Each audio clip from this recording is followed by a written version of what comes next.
Taoriana ny tranga iny ihany koa dia namafy Andriamatoa Manantsoa Victor ministry ny fifandraisana amin'ireo andrim-panjakana fa efa manara-maso akaiky iny raharaha iny ny gouvernemanta ankehitriny. Madagasikara dia misy fanjakana, misy ny fanamahiloana zay ataony lesiny maro dasika ngamany fa sy HPM rery any nanao zay fanamahiloana zay fa azo lazaina hoe ny communauté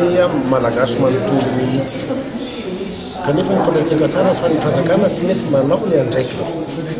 ary zay andraikitra ny fanjakana zay dia manadiady hoe iza marina ny tena tompona andraikitra amin'izany nahatonga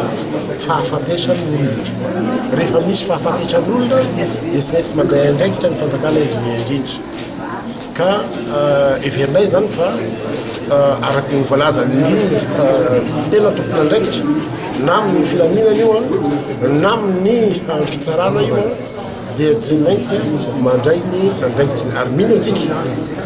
fa manana ny polisy, manana ny zandary, manana ihany koa ny miaramila zay afaka tsara zany anao ny adidiny ary efa nandray andraikitra izy ireo dia mintsika fa tsy maintsy misy vokany zay zavatra zay ary na handroany na rapiso na afaka piso dia tsy maintsy ho tratra ny olona rehetra zay tafiditra amin'ny toerana raty verina indray zany fa ny malagasy dia sy tia ramandrika, ny malagasy efa ampy zay ny ramandrika teto amin'ny tany sy ny fanjakana ka azo lazaina fa hoe tokony ho atao ny fihavanana zay fihavanana zay dia anisany hoe ahatonga fitomina eto amintsika mba sisiany zavatra saran'izao fo ka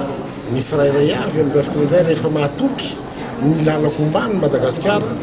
dia mino asika fa irahinany malagasy dia miseritra fampanotrona i Madagasikara indray anoa isany